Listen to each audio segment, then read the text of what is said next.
Hi friends, Krista here. Thanks for stopping by Books and Jams. Today I have some book recommendations for you. It was requested of me to share some maybe light, fun reads. So I'm kind of calling this What Should I Read During COVID-19? Or something along those lines. What should I read right now? And I have quite a few different types of books to read. Most have this vibe of hope and happiness and connection and love in some of them, or perseverance in some of them. So I just feel like all of these, depending on your mood, hopefully you can find something from this stack that might fit what your reading heart wants to read these days. I'm gonna start by sharing with you the book that I'm picking up later today, and I'm really excited to read Recursion by Blake Crouch. I have heard so much praise for this one, but the one thing that makes me feel like it's a good pick for right now is that it's a page turner. It's a very compelling read. And if you're anything like me, reading has been a little bit slower or a lot bit slower. Some of you it hasn't, and I think that's awesome. But I'm really looking forward to something that's a page turner, a compelling read, something that I can blow through really quickly because it just holds my interest. So I'm picking this one up next. I'm going to throw that on this recommendations list. For those of you who want something that in some way relates to our situation right now, maybe not exactly a pandemic, although this first one is kind of a pandemic, and that's Station 11 by Emily St. John Mandel.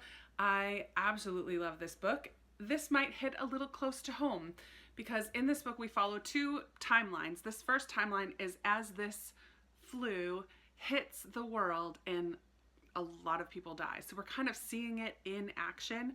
But then we also have this timeline of 20 years later, 20 years post-pandemic, and what does the world look like now? And we follow this troupe of actors and musicians who are in the Great Lakes region, traveling from settlement to settlement, performing plays and music for the people. There's also kind of this creepy vibe to it. There's this mystery of stuff going on that I wasn't really expecting when I first picked this up, but I think the writing of this is gorgeous, and if you're looking for something that is very close to what we're going through, this might be the one for you. Another one that very closely relates is As Bright as Heaven by Susan Meissner. This one is a historical fiction based around the Spanish flu, which was another very deadly flu. A lot of people died. Happened here in America in the early 1900s, like 1918 time period, right after World War I. So this is another very close correlation if you're looking for something like that. I haven't read this one yet, but I have read Susan Meissner, so I feel like I can recommend her because I've loved the other books by her that I have read. This next stack is not about a flu or a pandemic, but I feel like if you need something that relates, these might be something that works for you. So I have The Martian by Andy Weir. In this book, Mark Watney is an astronaut. He's on a team who travels to Mars. A storm comes up, an accident happens, and his team is kind of forced to leave him there. They think that he had died, but he didn't. He survived. So now he's stuck on Mars by himself. Hashtag isolation. To the extreme, right? He is there. He has to figure out how to survive. But what I like about this book for right now is that he is so funny. His humor is threaded all the way through this. The language is a little strong for those who don't like some language. It starts right out with cursing at the beginning, but I like that we get to see his perseverance and his determination to survive in the midst of seemingly impossible situations. This might give some hope and humor and encouragement to keep going strong. These next two involve characters that for one reason or another kind of have isolated themselves and then have to, because of circumstances, make connections. And so we have The Storied Life of A.J. Fikry by Gabrielle Zevin. In this one, we follow A.J. Fikry, who is a bookstore owner, kind of cranky, kind of set in his ways, likes things the way he likes them, doesn't connect very easily to other people. And then something is left in his bookshop one day that kind of forces him to to come out of his shell a little bit, to connect with other people. This is a great book to see the importance of connections and how that can change a person. I think that this is a really fun and hopeful book. I don't think I gave it 5 stars, but I definitely did really enjoy it.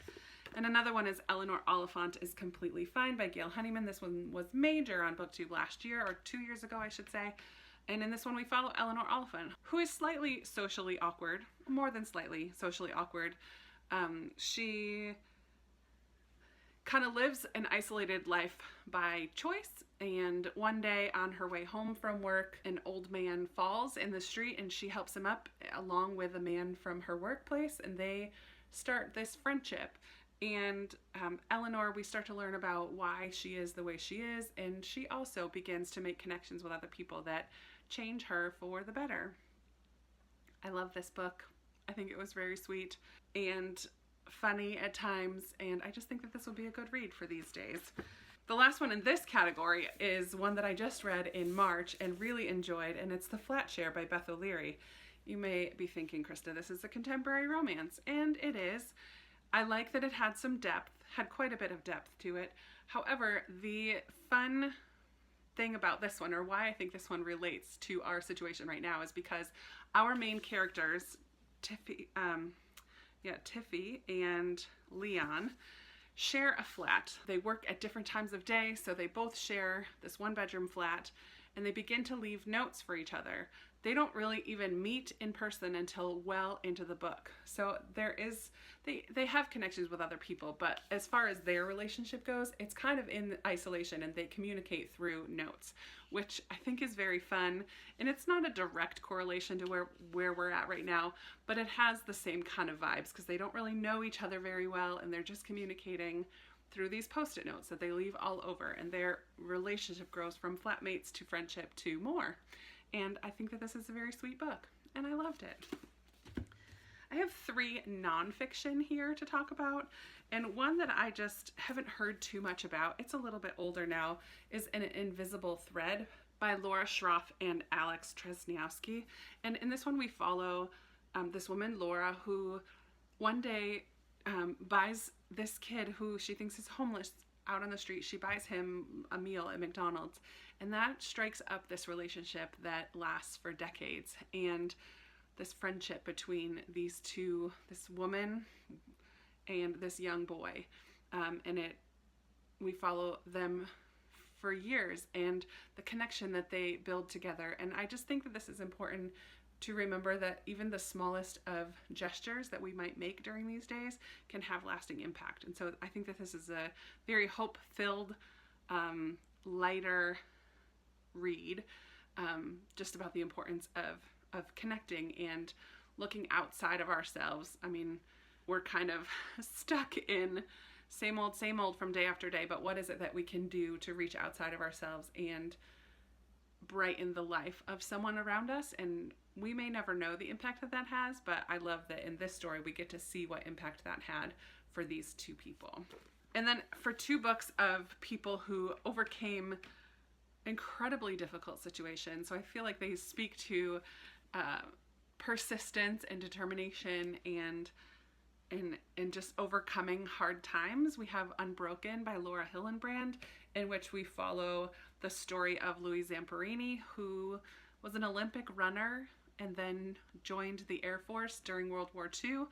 His plane went down over the Pacific, and he lasted, 70-something days on a blow-up raft in the Pacific Ocean with only 2 other people. And I believe even one of those dies. So talk about social distancing.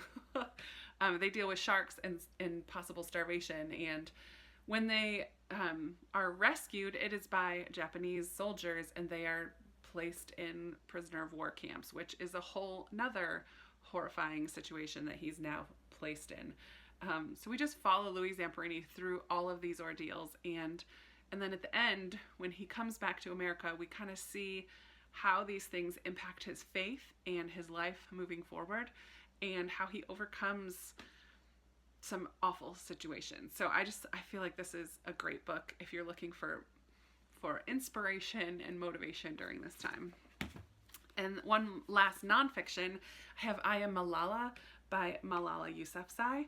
This is about a young girl from Pakistan, and in this book you do learn about quite a bit about the history of Pakistan, but we follow Malala, who was encouraged by her father to pursue education, and she just became a voice for educating young girls in Pakistan. I mean, we kind of see the Taliban take over in Pakistan, and at one point they come and but they like gather the girls from her school and put them in trucks, and she gets shot in the face actually by the Taliban, in part because of her determination to just speak up for the rights of women to be, or young girls to be educated. She became a public speaker and just was a remarkable young girl who went against the tide and was willing to stand up for what she believed was true and right. And that can feel like isolation sometimes. That can feel like nobody is standing with you, although her father was pretty strong influence in her life as well. I don't know, I find her story so inspiring. There are parts of this that were a little bit harder to get through, but I think it's well worth it if you want to deep dive into that time period. I don't know, I think if you want to look outside of yourself in our current situation for a little bit, her story would be one that would be interesting and really good to read. Okay, now on to some books that I just love and that I feel are hopeful and fun and might be perfect to read during this time. And all of these ones, of the next 4 I'm going to share, they're all pretty short.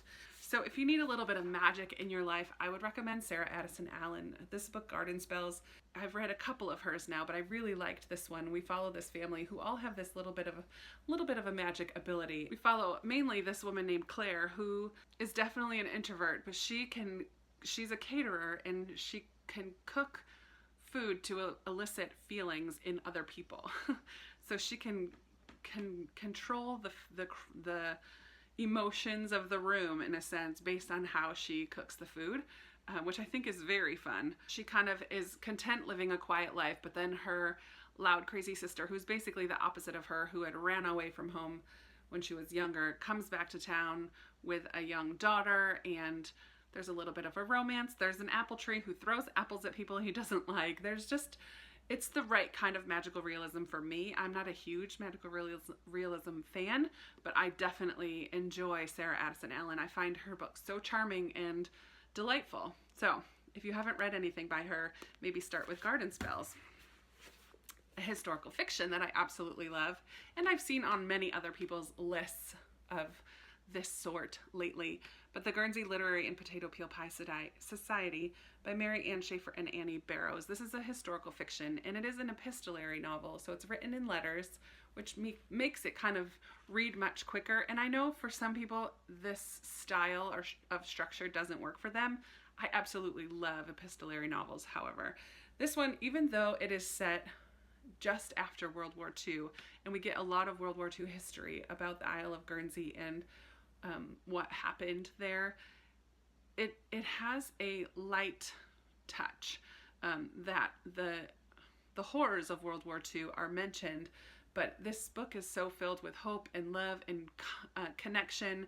This group of people on the Isle of Guernsey begin to have this literary and potato peel pie society where they gather to talk about books, but it's kind of a cover for them to just make connections with each other in the midst of German occupation of the island of Guernsey. We also follow Juliet, who is a journalist during this time, who makes connections with someone on the island and kind of becomes enamored with this group of people and wants to know more of their story, ends up traveling to Guernsey herself and meeting them and falling in love with this group of people, and one man in particular, but the island of Guernsey as well. So this is just a delightful, hope-filled, not joyful because it has some sad moments, but I absolutely loved this book. Loved it. I just learned the other day that the selection is going to be made into a movie or a series on Netflix, I think. So excited. This is YA, so going down a totally different vein, but it is by Kiera Cass selection, and it's the first in a trilogy. They're super quick reads, and it's a little bit dystopian, so we're not kind of, it's kind of a mix between The Bachelor and, I don't want to say Hunger Games, but kind of Hunger Games in the way that the society is set up. Anyways, so the way the society is set up is that there are different castes or factions of people, classes of people. So ones are like the royal family and the elite, and then it goes all the way down. I forget how many. There are 8 maybe. And in this book, we follow the royal family and the son, Maxon. It's time for him to choose a bride in order to help, I don't know, boost morale of their society or something. I forget the reason behind it, but women, young women from each class, each number, are selected to come, but somewhat by random drawing, are selected to come and be his potential brides. So they all come and live in the palace, and they're dressed up and pampered and get to spend time with Maxon, and he eliminates them little by little until he eventually in book 3 chooses one for himself. So if you're a Bachelor fan like I am and you haven't yet read The Selection, I think that this will be a fun read. It definitely isn't as like charming maybe as some of the other ones I've mentioned, but it is a very fun series. And since it's going to be a movie sometime probably in next year or so, I think it would be a fun one to read. And they're super quick. Oh my wonder, I need to go quicker. The next one I want to talk about is How to Find Love in a Bookshop by Veronica Henry. I just recently read The Bookish Life of Nina Hill, and that one was kind of a dud for me. It was just meh, but I really liked this one. And in this one, we follow this community of people all settled around this bookshop, Nightingale Books, in a little village in England. And the bookstore owner, Amelia, kind of inherited the shop from her father, but it is on the brink of demise financially. A lot of physical problems with the shop, like leakage and just different things that need to get fixed, and she just doesn't have the money to fix them. But through her trying to decide what to do with the bookshop, we meet a lot of the different people in this town and a lot of their different situations. There's one woman who kind of has a restaurant for 2. She sets up romantic dates in her little beach cottage and has people can reserve a date and come, and she'll feed them, and it's a very elite, like exclusive little restaurant, but she is kind of an older woman and little romance might happen for her. And the carpenter construction guy who comes and helps in the bookshop has his own situation, and financial loan shark guy that comes has his situation. We kind of meet all of these different characters in this community and how they all are connected to the bookshop and Amelia and what she's gonna do. And I just think that this is a lovely read, and I don't hear it talked about very much, so there you have it. Pick this one up. I was trying to think of a classic to recommend, because I feel like this might be a time to dive into a classic that you might not normally pick up. My favorite Austen is Persuasion, so I would definitely recommend this one. It is one of her shorter ones. It might be the shortest one, but it is my favorite. We follow Anne Elliot. She is the middle sister in this family, single father and 3 girls, and she is the only one with her head screwed on straight.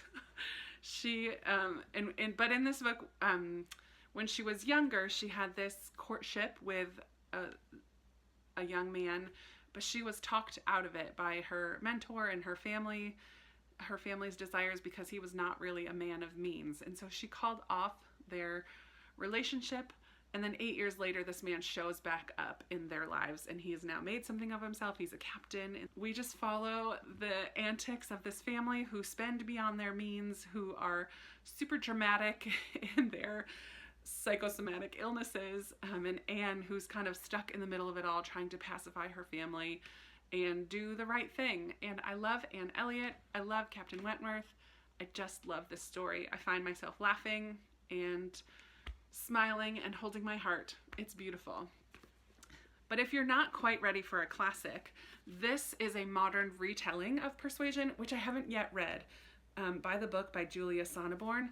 This is very near to the top of my TBR. because I love Persuasion, and I haven't read too many retellings of it. So I'm very excited to give this one a try. I can't really tell you much about it except that it's an English professor struggling for tenure discovers that her ex-fiance has just become the president of her college and her new boss in this modern retelling of Jane Austen's Persuasion. A funny love story for anyone who wishes for a second chance at happily ever after. Perfect. I'm looking forward to reading that one. And then if you also just want a Regency romance that might not be as hard to read as a classic, I would recommend Julianne Donaldson. I have Blackmore here, and Edenbrook is the other one I own from her, that are just lovely. Clean, fun Regency romances. In this one we follow Kate, who really just wants to travel to India, and she doesn't feel like she wants to get married. And so her mom, who's pressuring her to get married, gives her this ultimatum and says, if you can get 3 men to propose to you and turn them down, I will let you go to India, basically. She enlists the help of a childhood friend, Henry Delafield, and tries to get him to help her to get 3 men to propose to her. And it's just so much fun. And I don't hear people talking about this one very much either, so I would definitely recommend reading Blackmore. Finally, I cannot talk about comfort, fun, cozy reads for this time in life without talking about Ella Montgomery, the Queen, and Anne of Green Gables in particular. If you have not yet read Anne of Green Gables, I highly recommend reading it. There's a read-along going on this year. They're in April, so they're on book 4 out of the 8. But if you haven't yet picked up Anne of Green Gables, definitely do so. We follow Anne, who is an orphan, who gets adopted by this brother-sister team, Matthew and Marilla, and they live on Prince Edward Island, and it's lovely, and the language is beautiful. And in this one, I just find myself smiling all the time because of Ella Montgomery's writing, because of Anne and her character and her antics, because of the sweet way that Matthew and Marilla open up their hearts to this young girl that they were not expecting to. It's just absolutely wonderful. But if you have read Anne and you want to dive into some more Ella Montgomery, I have 2 other of her book recommendations. So I have Jane of Lantern Hill, which is very Anne-esque. We have this young girl who travels to Prince Edward Island for the first time to spend the summer with her father. Her parents are separated. She lives with her mother in a gloomy mansion with her overbearing grandmother. But then her father asks her to come and spend the summer with him on Prince Edward Island, and she just kind of opens up and blossoms and blooms, makes friends, discovers a whole new side of herself that she never knew, and it's just lovely. And also I have The Blue Castle, which is one of the few adult books that Ella Montgomery wrote, and it's also just lovely. We follow Valancy, who also lives with her mother and overbearing family, domineering mother, unforgiving aunt, and she feels very stifled, and she gets a letter one day that changes everything for her, the way that she sees the world and herself. She just decides that she's going to start doing what she wants when she wants. She's a delightful character, and again, Ella Montgomery's writing is just, it just makes me happy. So there you have it. I have quite a few. 1, 2, 3, 4, 5, 6, 7, 8, 9, 10, 11, 12, 13, 14, 15, 16, 17, 18, 19. So that's 19. I probably should have done one more so it was an even 20. That's 19 recommendations for you. I'm sorry if you would rather read a little bit more along the thriller line of things. I just don't feel like I've read enough, and that's not what I'm reaching for during these times. So sorry if that's what you're looking for. There are other people out there who will give some more of those kind of recommendations, but I hope that you found something here that you think might be a good read. I would love to hear in the comments if you've read any of these, if you agree that these will be good reads for this time, or if you have another recommendation. I know that when I watch videos, I love to look at all the comments I don't always, but if I can. And so I think it would be great if the comments of this video could give even more recommendations of lighter, heartfelt, inspiring reads for this day and time. Oh, I can make it 20. Hold on, I have one more. Let me go get it. Okay, I have one more so that I can make it 20 even. I have The Sun Does Shine by Anthony Ray Hinton. This can go in the nonfiction section because it also deals with a man who was in isolation for 30 years of his life. This tells the story of Anthony Ray Hinton. It's his memoir. He, as a young black man, was convicted of a dual murder, which he did not commit. It was a travesty of the justice system in Alabama in particular. He was wrongfully convicted and spent almost 30 years on death row, isolated in his own cell. So here we have another isolation story. However, I find this one so inspiring and challenging because of the depth of his character and the way that he is able to find humor and love and hope and compassion for the people around him, forgiveness for those who put him there ultimately. It doesn't shy away from the difficulties of it. And for years he dealt with hatred and bitterness, which is completely understandable. But he works through that with his faith and with determination and just his integrity. He just was a remarkable man. And this is easily still, it is now the middle of April, this is still my favorite book so far in 2020. And I have a feeling it's going to stay that way throughout the rest of the year. We shall see. But there you have it. 20 total books. Again, let's chat down in the comments below. And if you have any other recommendations, let me know. If you like this video, give me a big thumbs up. Subscribe if you haven't already. And I will definitely be talking to you in another video very soon. Bye.